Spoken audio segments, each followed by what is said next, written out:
right now we're going to talk about how different levels of being an SDR set in the market, right? And then ask the expert SDR panel is what we've kind of labeled this.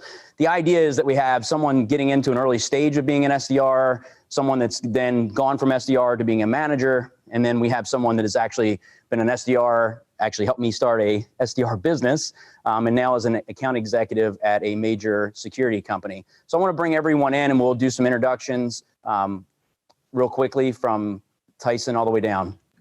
Hey, everybody. Good to have everybody on the call. Theisen, I think we'll start in with you. I don't know if we could just go around, we'll do a quick introduction to the audience here. I know this is a live event, so it's a little different than we're all used to.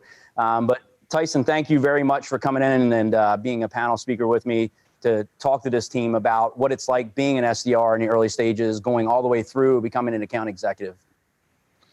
Yeah, appreciate you having me on, Matt. Really excited to be here. I was definitely one of those people growing up, always was told to get into sales by my parents, loved talking, loved presenting. So I went through a few sales jobs and made my way over to ZoomInfo, where it was my first real SDR position. From there, fell in love with Discover.org at the time, fell in love with ZoomInfo, really saw an opportunity to grow my career and saw how I was progressing from a cold calling to a presentation to a confidence standpoint, and really wanted to help pass that on to more people. I thought that was really awesome and loved seeing people progress through the organization. So that's sort of what got me into management and what keeping me here. Cool. Theisen, you want to start off by introducing a couple of the reps from ZoomInfo that we brought on here, and then I'll introduce Eric Byrd last, if that's okay? Absolutely. So down, I think in my bottom, that'd be my bottom right, Megan Anisco. She is my team lead for one of the outbound teams here at ZoomInfo. She actually started off, she's been with Discover, I think just as long as I have been, started off in our research department. And then Jack DeBlasi is a brand new SDR, just joining my team. Monday was actually his first days on the phone as an outbound SDR. Before that, he was an inbound rep. I think you had 3 demos your first day, 2 demos your first day, and you already got a few today right before this call. So definitely ramping, kind of really high expectations for Jack. He was definitely a really fun interview and really excited to have them both on the team. Awesome. And we'll come back to you guys in a minute. Before you go into any kind of Q&A, if you guys could just give us a little background on yourself, what kind of got you interested in being an SDR. Before we get into that, I want to introduce Eric Byrd. Eric Byrd and I have a very interesting relationship to where we worked together. I brought him over to Forescout Technology. He came through the channel starting from day one. He left logistics, came into tech, and quickly became a very high growth, accelerating sales development rep for Forescout, to the point where he moved into a team leadership role.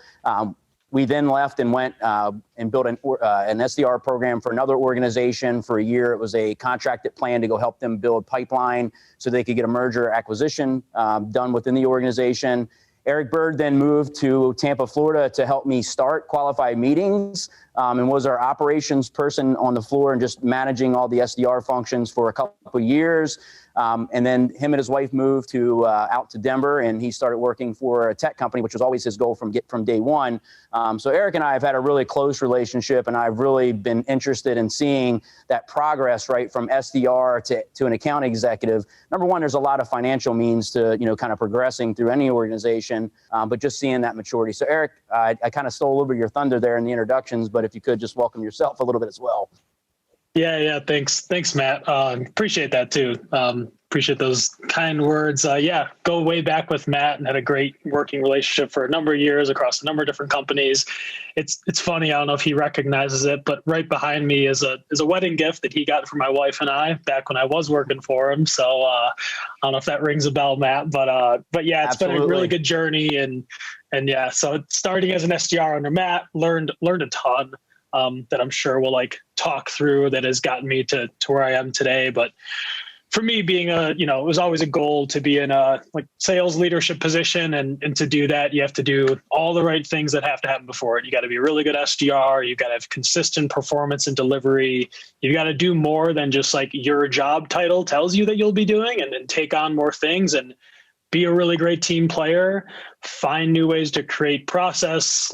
There's just a lot that's involved, and you just got to continue to do it consistently. And I've been very fortunate to work at some great companies and have some really great leadership, and have tried to take advantage of my resources all along the way to kind of get there. And I think, one thing I'll say is like, there's never this time when you're done or when you're there. Like I have much bigger aspirations than what I'm doing now, even though I really think I have to be really successful in my current role to continue to get there. So I try to carry that with me in every role I've had throughout my career.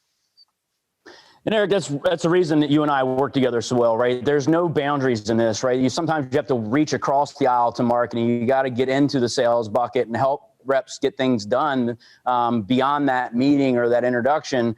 And I think that's why we've always worked so well together. And then Theisen, on your side with Jack and Megan, I mean, I thought this would be a really interesting live experiment, right? To talk about the beginning, the middle, and not the end. As Eric just mentioned, he's looking to do bigger and greater things over time, but earning those pinstripes, right? So that you can go out and actually accomplish things and work outside those boundaries. So Theisen, where do you want to start? I think we should keep this just free flowing and make the conversation as natural as we can.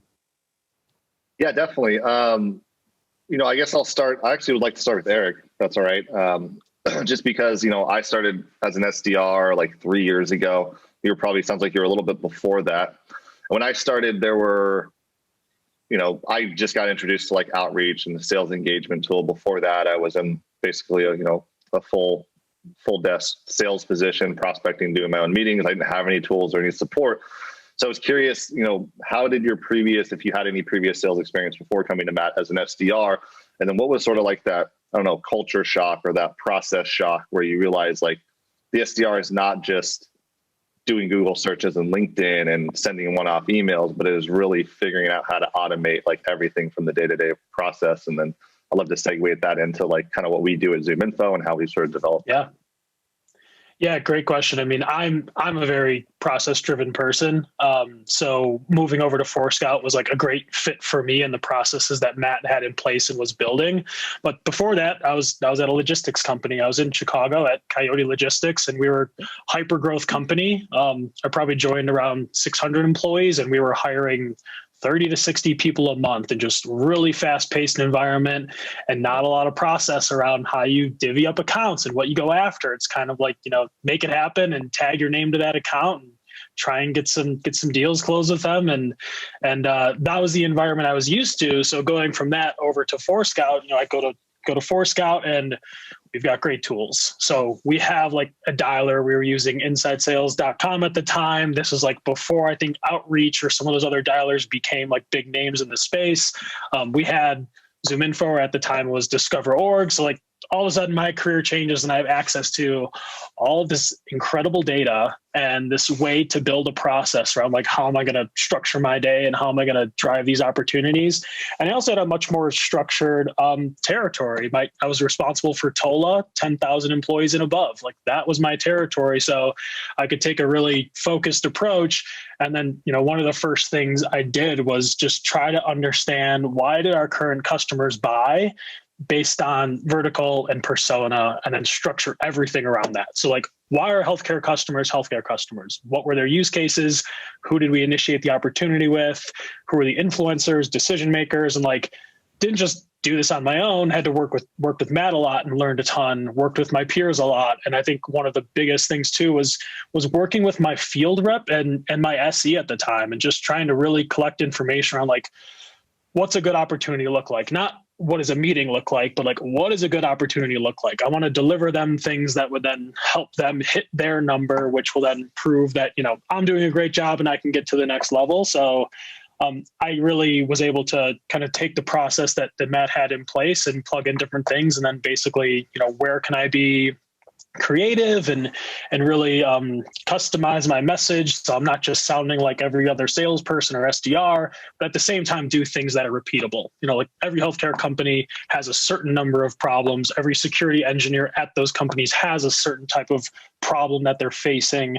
Same thing with oil and gas, financial services. So that was my goal early on, was like, get my head wrapped around this whole new world, network security, that I knew nothing about, use my resources, and then like try to structure things so that I could be really effective and I could put out a lot of consistent, activities and in a smart way. And Eric, it's funny because, we go back to 2015 when we created Qualified Meetings, and we'd had the URL for some time, but the concept there was, we were working with the field sales sellers hands-on, right? So we actually would feel that pain of getting an unqualified meeting. And in the tech space, some of the sellers that we work with, these are $250,000 to $1 million headcount for the organization. So when you schedule something, taking time off their calendar, pulling an engineer in, some of these calls can be $500 to $1,000 a piece, right? Just to have people show up. So we really wanted to focus on the quality of that conversation. And then, Eric really hit on it hard. We really train a lot around the vertical, the persona, and understanding who your market is. We're not a bullet point sales organization and never have been even since we were SDRs, really focusing on trying to solve that problem. From the other side with Jack and Megan, did you guys have questions in regard to that to Eric that we could start with? Put you on the spot live here. No, that's okay.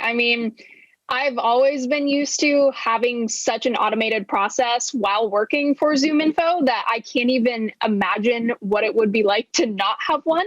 So it's crazy to hear, going from organization to organization and seeing how that progressed over time. It's really cool to hear.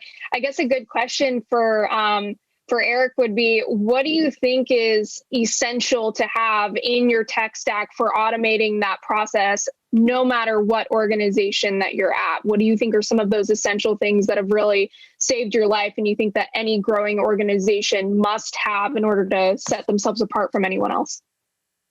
Yeah, good question. So you have to have some sort of marketing tool that is telling your SDR which leads are engaged, when are they engaged, and make sure that leadership in marketing and sales are aligned to why are we scoring them this way? What is important about these people? So you can understand who are the best leads to hit and when, so that we can talk to them when, timing is right or they're thinking about this project. So something there within marketing tools that a lot of folks have, but that piece is really important.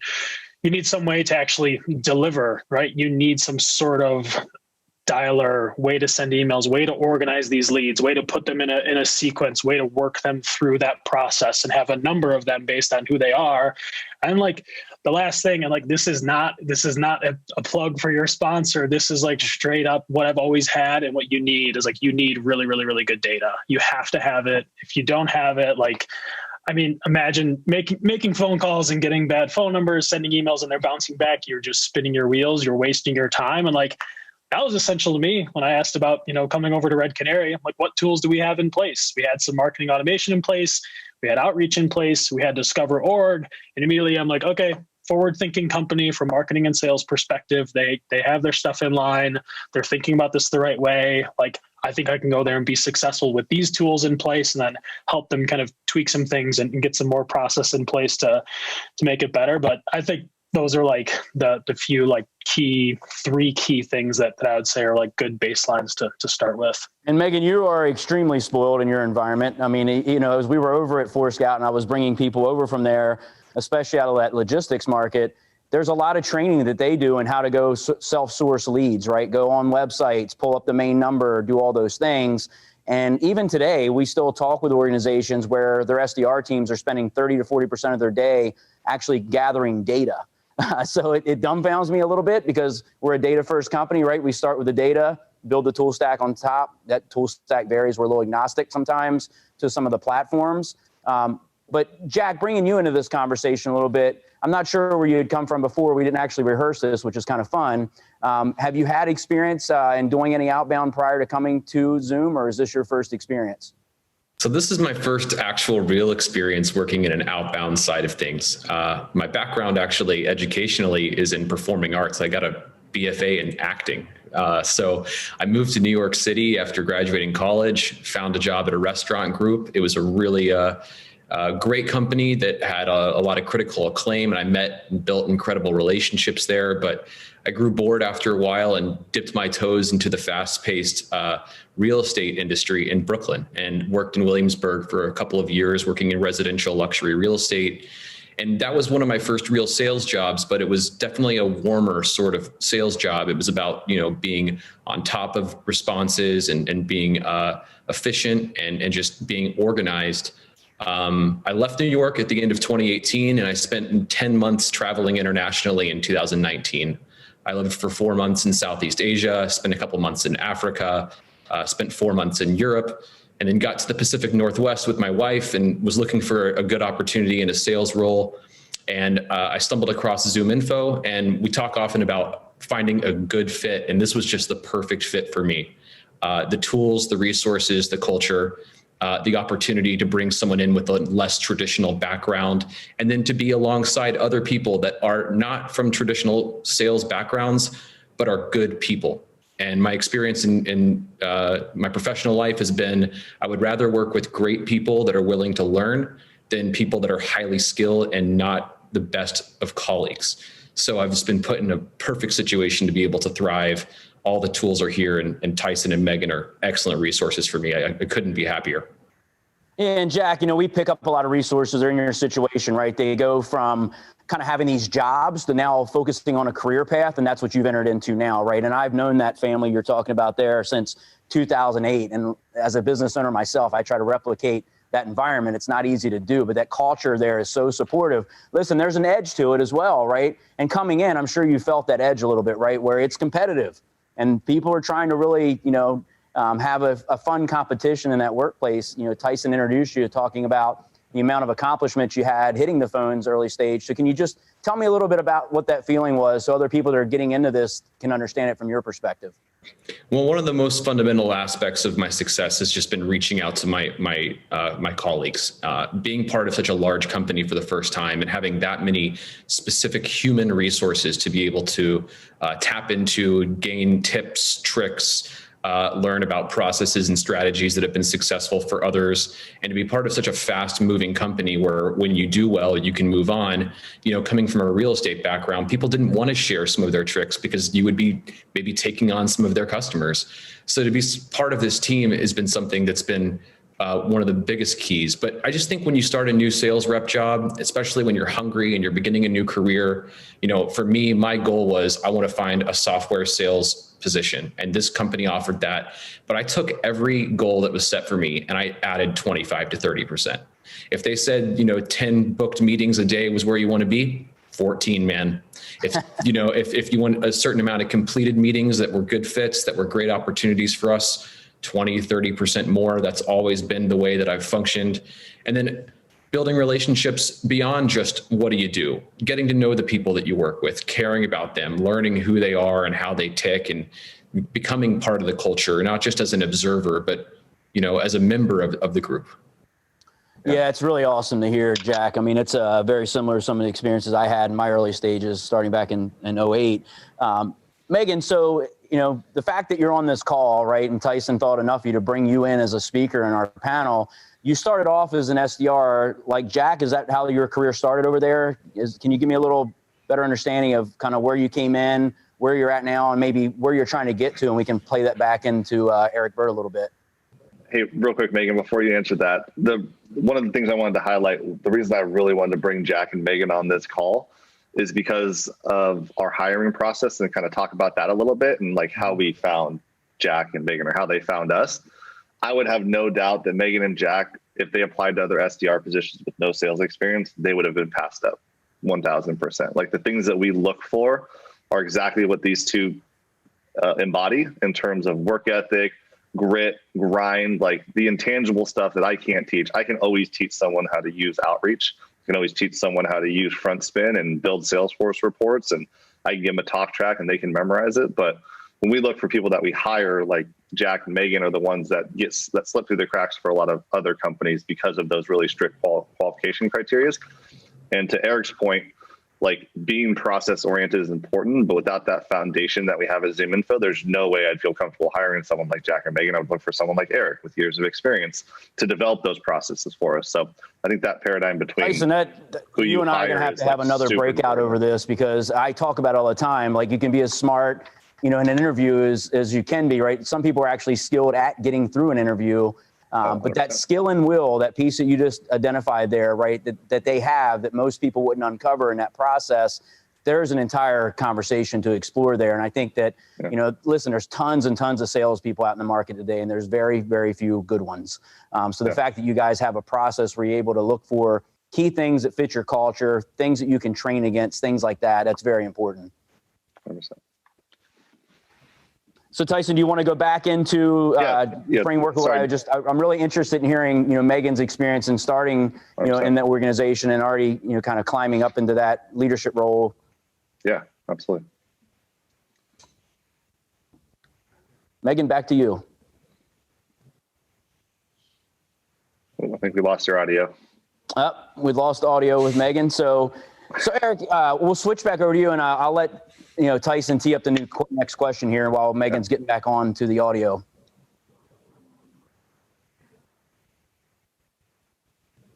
Theisen, are you there? Yes. Yep. Sorry, I thought she was going to connect, but yeah. So, Eric, like, piece of advice in terms of, you know, I guess how you develop processes, right? Because I think like people, you hear that term a lot. I'm very process oriented. I say it all the time with my new hire intros, like you have to be process oriented, but what are some like the initial steps that you might take in order to develop that process from an SDR perspective with no background in sales, no experience with tools, and really just, you know, growing up with iPads and MacBooks and, you know, having technology in the, you know, in your face growing up, but then sort of translating that to a business application? Yeah. So for me, a lot of it comes down to like, what are my current gaps? Like, what are the things that I'm just spending time on that are gaps, or that I'm just repeating over and over again? You know, I think that's a big part of it for me, is identify those things and then kind of set them aside, continue with what I'm doing, and like work on it later and work on improving that process. But that's a big piece for me is really like identify what is, you know, what is taking up a bunch of my time that is not letting me be productive, and how can I either speed that up or repeat it or automate it in some way while still making sure like the number one thing is quality. So how do I uphold quality while doing those things?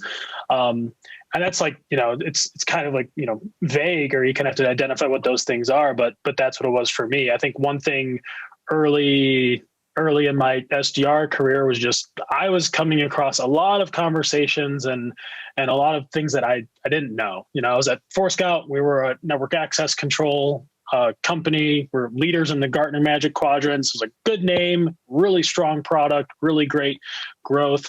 But there's just so much insecurity to try and absorb, especially if you're like, I'm coming from logistics, don't have any tech background, and then trying to sell Forescout.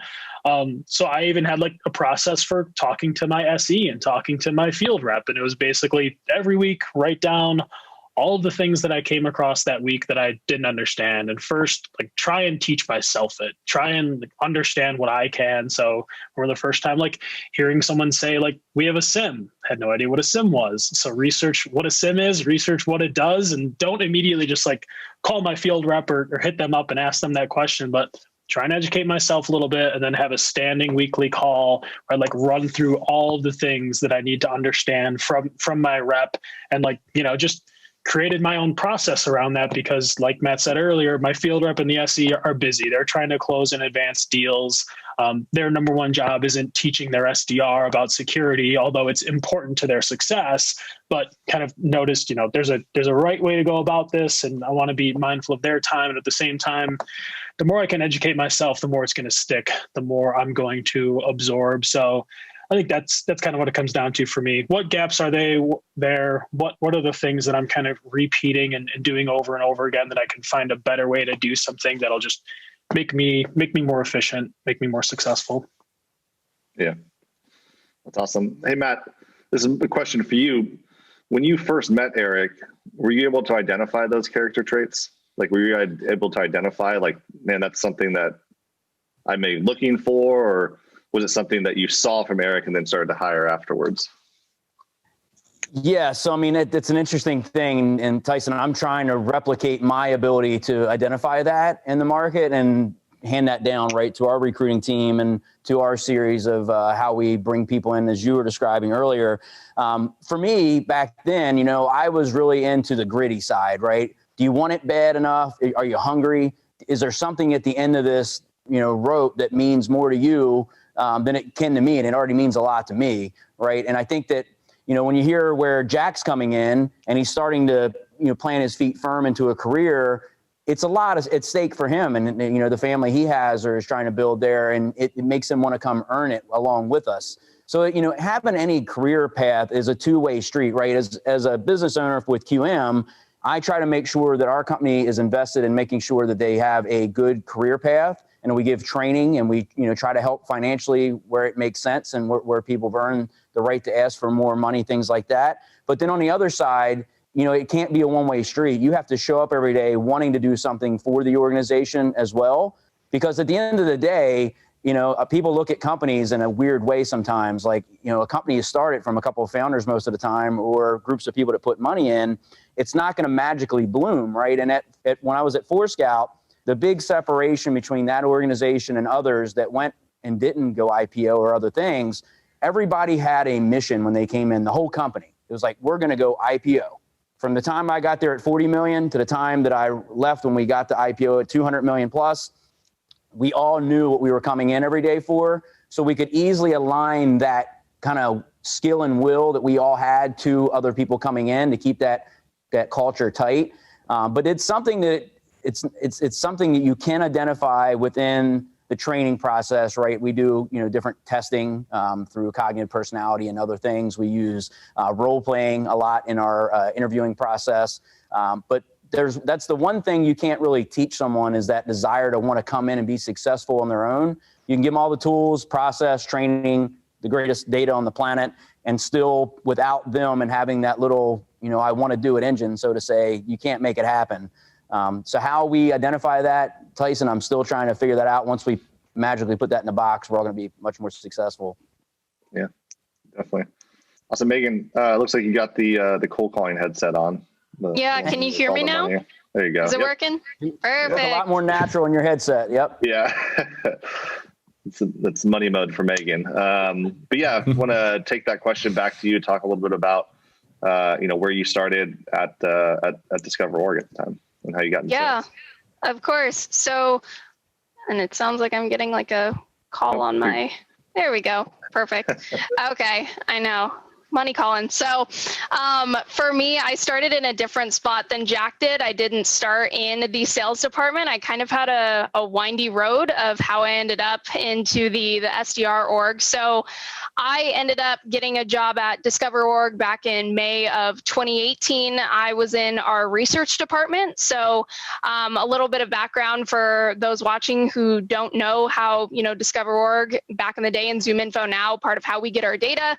We have a huge research team of actual people in Vancouver, Washington that are, calling into companies, verifying information. It's not just all a digital QA process. I was one of those people that were actually calling into these companies, right? So if I'm ever on the phone with someone and they're trying to, go back and forth with me on the quality of the data, I tell them, no, you don't understand. Our QA process is very strict. The way that we gather our information is spot on. So I was one of those people. I was in the research department for about 8 months, and frankly, I never thought about getting into a sales role. I would always picture any kind of sales just as, car sales, and I had a little bit of background in B2C sales and insurance, so I just really didn't know if it was going to be for me, unlike Jack, who was looking for something specifically like this company, but to my pleasant surprise, it was way better than I ever could have imagined.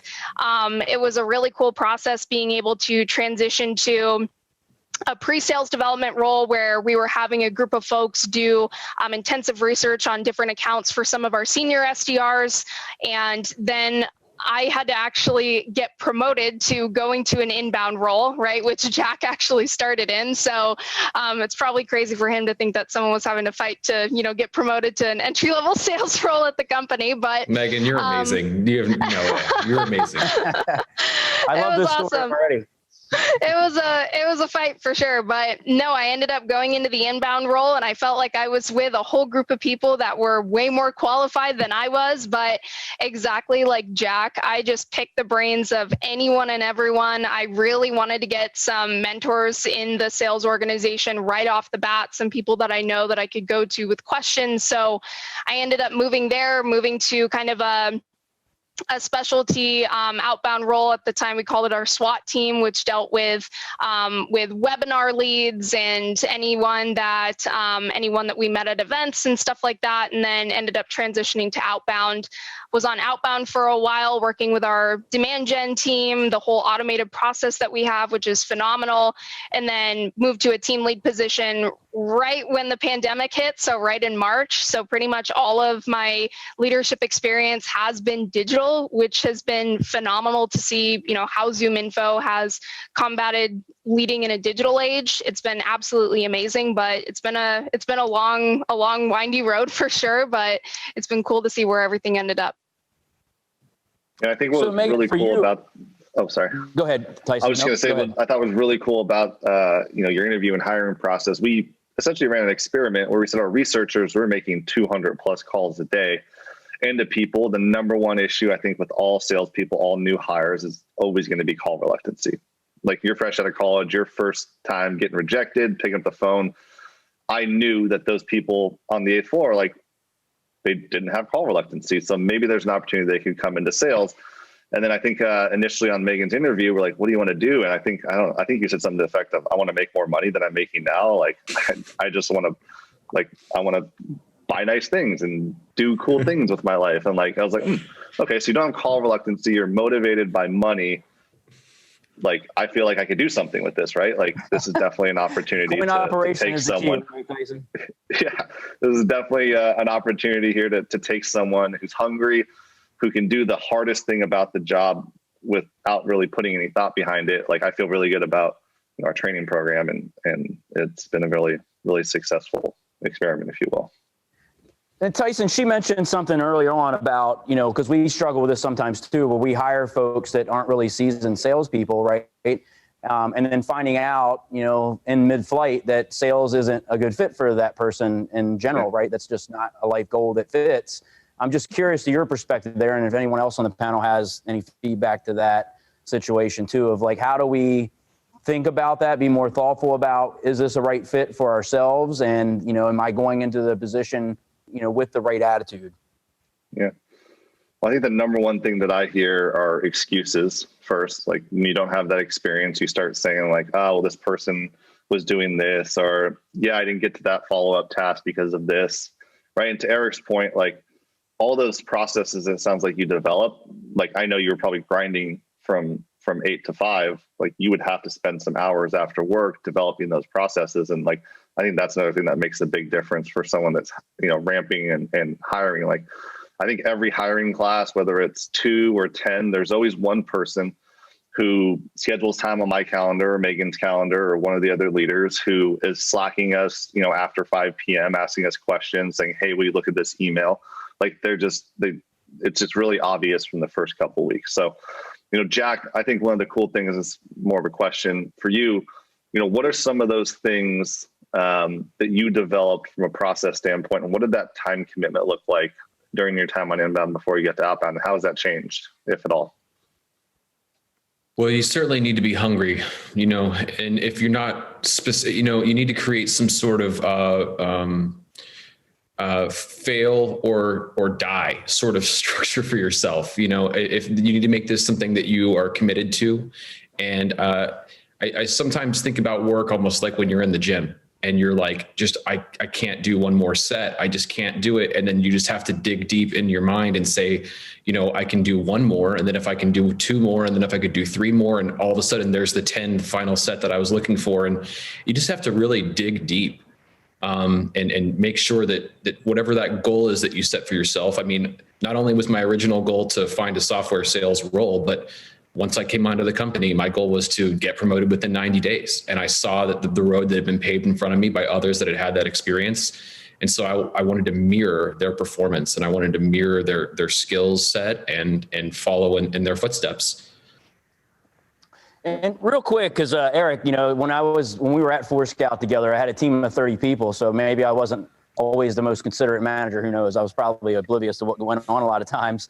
But when you got there, because I just heard a lot of the grit and then the after activities, you know, beyond the 9 to 5. You know, did you spend a lot of time outside of where I thought you were spending it, just doing kind of the SDR function? You know, educating yourself, looking for information. Is that something you did after hours in the beginning, or how did that play out for you?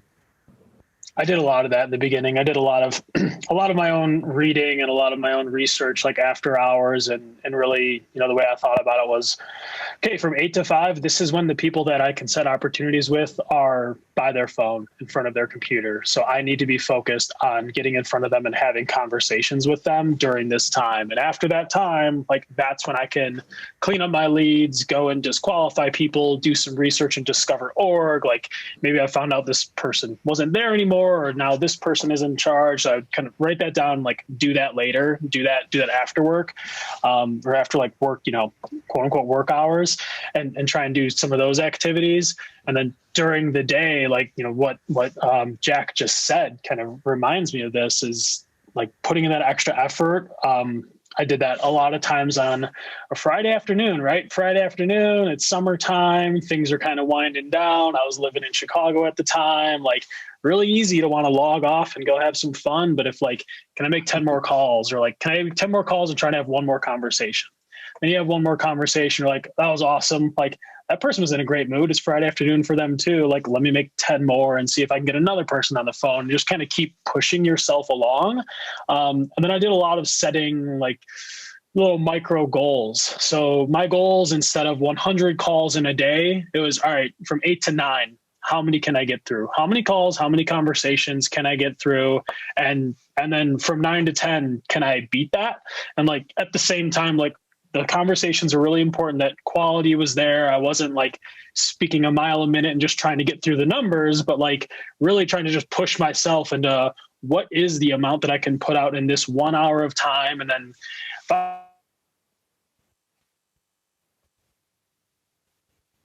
I think Eric has froze up there on us. Theisen, are you seeing that as well? Yeah, I am. Yep. Beautiful post. Oh man, with you know, with some of the Zoom feeds here. So Theisen, I'll let Eric get unfrozen here for a second. But you know, as I heard that, you know, for me, as a leader in our organization, being a CEO, it's always a little bit more awkward to you know, press people in that first 90 days to go work a lot outside of those boundaries of work. But as an SDR in my early days, I saw it to be really meaningful, especially in that first 90 to 120 day window, when I went in and just applied myself to an extent that I probably couldn't even do today and replicate that. But then it continued to get easier and easier. So my question was back over to Megan, as far as, you know, that first 90 days, and even in the role that you had prior, or now it looks like Eric may be back. Eric, you live with us? Yep, I'm back. Sorry about that. All right, perfect. So I was getting ready to comment to the fact that, you know, as a CEO, it's hard for me to come in and say, hey, SDRs, you should be working extra hard in that first 90 days beyond the boundaries of, you know, that work-life relationship you have. But I did find that when I started as an SDR in my earlier days, that if I put that grind in up front, right, I built that kind of funnel, that pipeline of activity, and had that communication piece going really strong, that my job got really easy after 120 days. Is that something you guys have seen too, to where you kind of settle into your tools, you get your data cleaned up, you're getting down into a rhythm, you kind of get a better sense as to, you know, who your ideal customer profile is, all that. And for me, it just got really easy. I kind of put it on autopilot, but I'm not sure if someone would like to comment to that. Yeah, I can definitely attest to that. And I know Jack's probably going to realize this in the next few months or so, but we tell newer reps on outbound especially that, you don't have a lot of pipeline like the rest of us do. You don't have a lot of tasks like the rest of us do. So you really need to focus on activity, right? So that's kind of where the grind starts in the beginning, is making sure that you have over 100 dials every single day, probably upwards to 150. And it is going to seem like a grind in the beginning, where you're probably not going to be having as many conversations. I know Jack's been having a ton of conversations lately, but what you start to do, and Tyson goes over this very well with us, is you need to have the mindset of, where are you going to get your meetings the next day? Right? Where are you going to get all of your success from the next day? And that comes from teeing it up the day before. Right?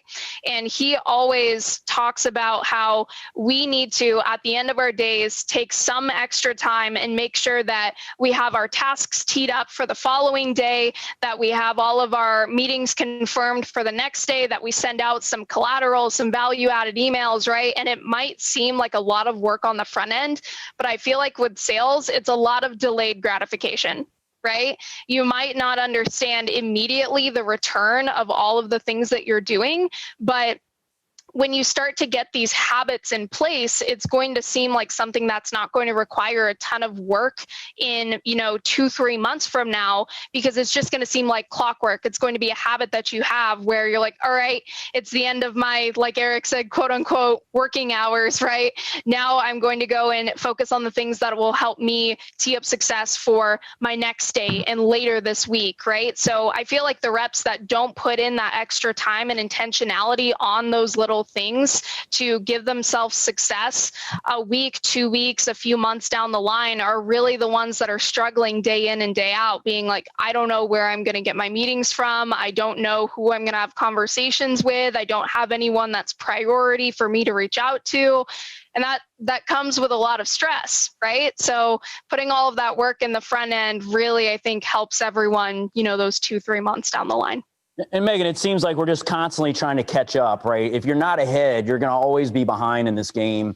And you described exactly the way I think of it, right? And you got to put that time in up front. And, another thing that we see over at QM, the data too in your first 90 days, right? You get these buckets of leads. You think maybe your ideal customer profile based on, who they're with and what they're doing in the organization. And our call stats will start off sometime where it's like 1 in 40 reaches, 1 in 50 reaches, and then it'll go down the second month to 1 in 30, 1 in 20, 1 in 15, right? We see the data improve as we become more intelligent about who we're approaching, why we're approaching them, things like that. So the data keeps getting better, so the work kind of load goes down a little bit as well. But that's an interesting part that, it's hard to get that across to a lot of organizations or a lot of folks in the organizations, because listen, there is absolutely, an A and B team in every organization, right? And they always make the comment that, 80% of the sales number is met by 20% of the top sales reps.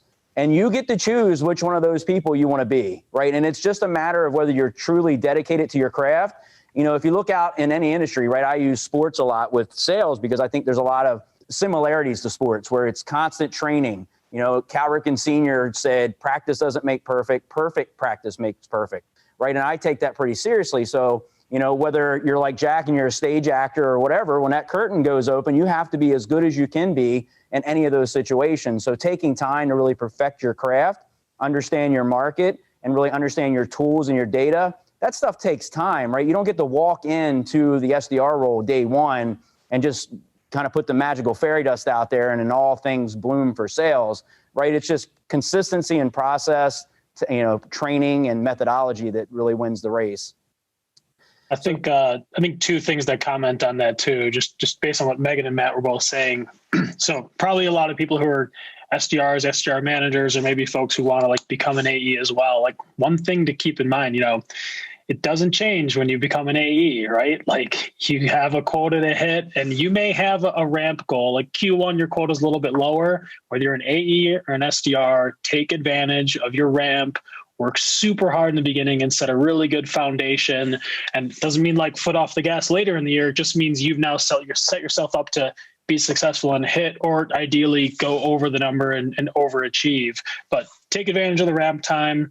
And, the message is it's the same for being an AE. If you're new to being an AE, you have brand new territory because the company is growing, like you have an incredible opportunity to take that territory and turn it into something really, really strong. And you're going to have to get in there and like roll your sleeves up and find out what customers are engaged. Why do they buy?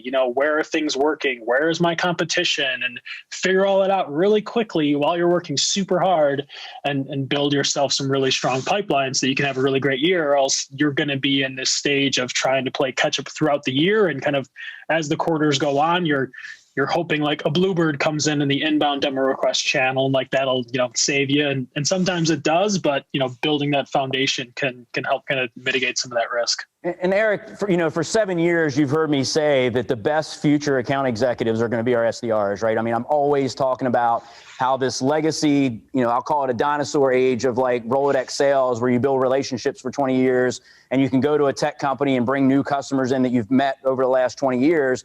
Yeah. There is some of that that's going to exist, right? And those relationships are very key and you should maintain them. However, you learned it as you went over to Red Canary, right? You're not always going to have support from marketing. You're not always going to have an SDR that's tied to you or that's being successful in the way that you need them to be able to meet your sales goals. So once you learn the foundation of being a sales development rep, it applies to everything else, right? You can be a better sales leader. You can be a better account executive because you understand what it takes to build a region out, be strategic, understand the market, be educated at the frontline level. And it carries through. And we're seeing it today, this epidemic or pandemic that we're, up against. It's forced everybody to start working in a remote capacity now. And we're creating a lot more inside sales opportunities, so to say, because we're not going to jump on airplanes to get things done. And that's going to be the difference in the folks that get through this and don't, right? The folks that want to go out there and just continue to build that foundation around that pipeline and make sure at the end of the day that they're successful and that the company they work for is successful and they don't wait, right? The worst thing I'm seeing in the market, and Theisen, you probably have seen this with some of the customers you have, people right now are frozen. They're just waiting for something magical to happen. And guess what? There's nothing magical going to happen. You have to go back to work intentionally. You got to be really smart about the market you approach and how you go about it. Yeah. No, 100%. Tyson, I don't know if that leads us into a new topic or you got something to comment on there. Yeah, I would agree with you 100%. We talked to prospect Megan and Jack are probably talking to way more prospects than I am these days, but they're definitely, it's fight or flight, right? It's victim or victor. Some people are going to be like, okay, this is an opportunity to rise. Other people are like, okay, I'm going to play the victim and peel back my processes and divest in tools and stuff like that. But I always found it's the companies that are sales first, sales forward, that understand and have had that motion where, to Eric's point, if you think, you can get a job, that next promotion in your life is going to be easier, you're wrong. Every promotion that you get, your job is going to get harder. You're going to be investing more of your time and effort to make more money. Otherwise, it's not really a promotion. It's just giving away free money, right? But like when you talk to customers that are sort of pulling back, it's really easy to tell that they've never had that culture of like, okay, when you start off here, you should work your butt off for 90 days and the rest of your life will be easier after that, right? When the pandemic hit, it's like, great, we need to work really, really hard for 90 days and hopefully we get out of this. Like they're more on the sort of the backtracking side. And, I, to this day, do not understand it. Of course, I don't know the details of what companies are experiencing, but I don't understand how in a pandemic you could divest in sales. If it's not your most important aspect of keeping your business afloat, bringing new logos in, I can't wrap my head around it. Megan, like what's like the most common objection that you're hearing and how do you overcome that when you talk to people? Because I feel like every SDR and AE on the call would love to have like a response to that right now, like because companies are, pulling back on their resources. Oh my goodness. Which one do I start with? Holy cow. I mean, there's always the objection of, we don't have the budget, or there's the objection of, hey, hit us back up in the new year. I think that one's probably the biggest one. For whatever reason, everyone in the marketplace is feeling like things are going to magically get better, starting January 1st, which I can't be one to predict that and say that they're wrong. But the thing is, even when I'm talking with folks, and it's exactly like Theisen said, you either have people that are really trying to aggressively plan for how they can seamlessly transition Q4 into the new year and not just wait until the last minute to make all of have these plans and initiatives on what they're going to do next year, but really start to be strategic and look at their options. I think that is the biggest thing that a company can do right now is look at their options, begin their vetting processes for whatever tools they're wanting to bring on, whatever services that they're wanting to bring on.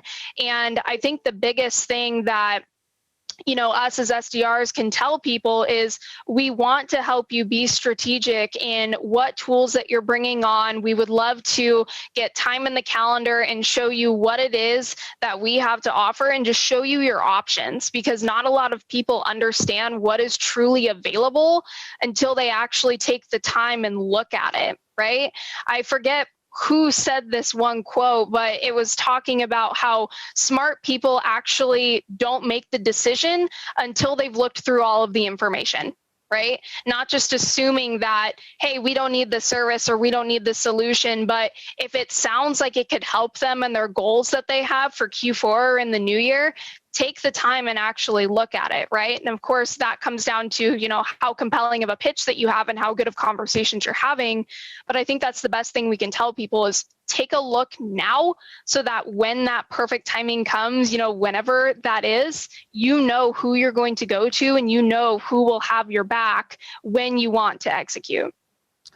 So Megan, you picked up on something right there that I'm really big on, and that's, when you're reaching out, and in the tech market, we get a lot of success with this, right? If folks can better understand how we're solving a problem for them, they typically will listen, right? We don't get a lot of people that just hang the phone up unless, we've called the CEO and offered them janitorial service stuff, right? It's not aligned to what the day-to-day responsibilities are for that person. And I know when Henry created, Discover Word Now ZoomInfo, the whole concept behind that data set was to really get intelligent about who you're reaching out to, why you're reaching out to them, not spam people to death, right? And as a professional like you are, when you're reaching out to people, you're being very sincere about the fact that there's a certain amount of problems they face and that there's another way to solve that problem. And most people in the market, listen, even if they don't want to buy, that's okay, right? It's all right not to want to buy. Timing's off. You don't have money. That's okay. But learn about what we're doing. Let me help you understand how other companies are solving this problem. And listen, the next time you're in a boardroom and you're sitting with your manager and this problem comes up, you'll look like the expert, right? You'll say, hey, I actually just met with Megan the other day. They have a database that helps go do this. And Eric, we see that a lot in the security space, right? Where timing's not always there, but the people leading the infrastructure side of organizations, they do want to educate themselves on what's out there, why people are using it, tell that story around, how another healthcare organization solved that problem that they probably have, right? It's coming down the pipe because now there's a lot of situations happening. So we usually will get people not just toss us off the phones. Yeah, I mean, I feel very fortunate to be at Red Canary with our approach and the approach that our founders have taken and our marketing team has taken. And like Red Canary does nothing around FUD. There is no fear that we are trying to inject into the market, into the security space. Like everyone is trying to solve this problem. So how can we help them? That's what our blog is all centered around, is helping people in security, which is like, doesn't mean you're going to get a meeting, right? It means you're going to have a good conversation and you're going to help that person understand like how you're solving a specific problem. And through that conversation, then you can start to understand what are their challenges and like budget aside, timing aside, like that is not what we're here to talk about. We're not trying to sell and close a deal today or start a POC right now. We're trying to build the foundation of like, what problems is that organization facing? Can we help them in some way, like just by educating them? And is there something that aligns down the road that makes sense for us to keep talking? So our SDRs do a great job of doing a lot of that, of helping prospects and helping them understand the problems we're solving. And then as time goes, they're going to have this, as their problem or challenge and budget and timing aligns to the problem we're solving, we can align those things and they'll have this great, outlook on Red Canary. This is the company that is trying to really offer me a solution, and they're not trying to sell me or close me on something. They're really trying to understand my business, what's important to me, what's important to us as a security team. And, I think a lot of that foundation really matches just like the experience I've had of being at different companies that have that focus on quality and helping companies. And if you keep that mindset, like opportunities and sales will come, you will align to the right types of companies. Well, Eric, we always had that whole round peg in a square hole mentality, right? It's not going to fit. It's not going to fit. You don't have time. You don't have need. Even the BANT piece of it, we stay away from the B part, the budget, right? Especially in enterprise selling. And we more focus around the need, timing, and authority. Budget is something that, listen, if you solve a real big problem for an organization, it's funny how quickly you can find money to fix that problem. Right. But until then, some of our best calls, at least ones that I've had personally, I don't talk about our company at all. Right. We get in and really do a deep dive around what are these challenges? What are you trying to accomplish? And once I understand that, then I can truly come back and say, hey, we may have a possible solution for that. We can go and take a deeper dive and look at other ways to fix that problem. That approach is got to be spot on. Real quick. And Theisen, I don't know if you had a couple more questions we haven't gotten to, but I was really curious as we got about 5 minutes left, I believe. And I was curious that, hearing from Jack and Megan about some of the goals that they have trying to close this year out, right? And being very thoughtful of what they have to do going into next year to be ahead of that curve. And I don't know if you had any better questions that you wanted to start with than that, but it was interesting to me to hear that. Yeah, no, I don't have any specific questions. I actually haven't even had my first one-on-one with Jack, but I've had plenty of one-on-ones with Megan before, and I know what her goals are. I feel pretty confident I know what her goals are for the rest of the year. And Jack, I gave you some goals when you first signed up or first came on the team, when you were asking, right, what should my completes? What should this be? I kind of gave you the minimum expectation. Then I was like, but you should aim for X or Y. For Megan, I know one of the goals, actually, shout out to her. We had a big demo day on Thursday. She booked 28 meetings in one day. I know that was one of her goals. That was the outbound meeting, the single day meeting booking record at ZoomInfo. And really finding here up at 5 a.m. and stayed online until like 8 p.m. all day, calling Australia, Israel, India, like just working every time zone. My goodness. Yeah, booking every time zone. And that was just one day, a ton of preparation. I would love for you to walk through that preparation that you did to do that, because I think that just like really good takeaways for a lot of people. Theisen, I think that sets the stage for where a lot of organizations are that feel like they're frozen right now and they don't know how to act on moving forward again. Because, one of the worst things you can do is freeze, right? And I think a lot of organizations have been in the board meetings here. It's October, right? And I think that the board meetings aren't going to be as kind to not hitting sales goals. The management layer is not going to be as kind to not hitting sales goals. We have to go get this done. It's not a choice, right? In order for organizations to keep the lights on, give promotions, offer more tool stacks, we have to figure out how to go get this done. So maybe this would be a great closing point here to talk about how, that sounds like somebody to me that got it done. Very impressive. You and I don't know each other, so to learn this on the call live like that, kudos. Thank you.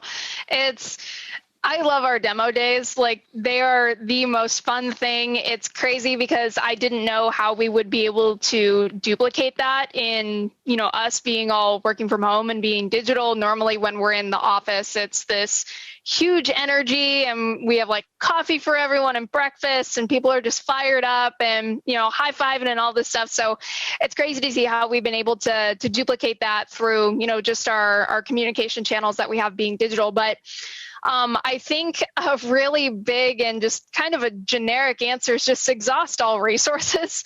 Like, we have a phenomenal team of people that back up the SDRs with every single person that we could call that is in the best spot to bring us on during this time. And it's never been a thing where I feel like I don't have enough people to call. It has never been a situation like that. It's more of, who do I start with, right? And a lot of it is just consolidating a bunch of the contacts that we've had in the past, people that we've had conversations with that, maybe pushed us off during the beginning of the pandemic. And now a lot of people are trying to re-enter the marketplace, be strategic for Q4 going into 2021, figuring out that those are the people that we need to be reaching out to right now.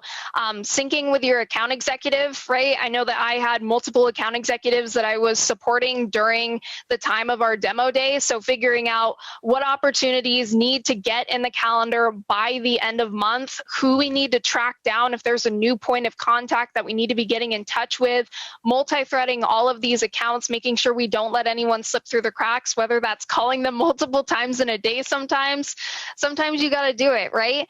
But making sure that we operate heavily on a task-based workflow for our outbound teams here. So making sure that I'm looking at all of the tasks that I have that are forward-facing for the next few weeks or so, picking out those people of priority. I'm a pen and paper person, so I wrote down like 3 lists of people that I wanted to talk to on demo day, and figuring out who is going to find the most benefit for getting in the calendar before end of month or going into early November. And again, just exhausting all of your resources. We have so many to choose from, and figuring out who's going to be the folks that are going to benefit the most by getting in the calendar, seeing the opportunities that they can accomplish through using the ZoomInfo platform, and really just prioritizing those folks.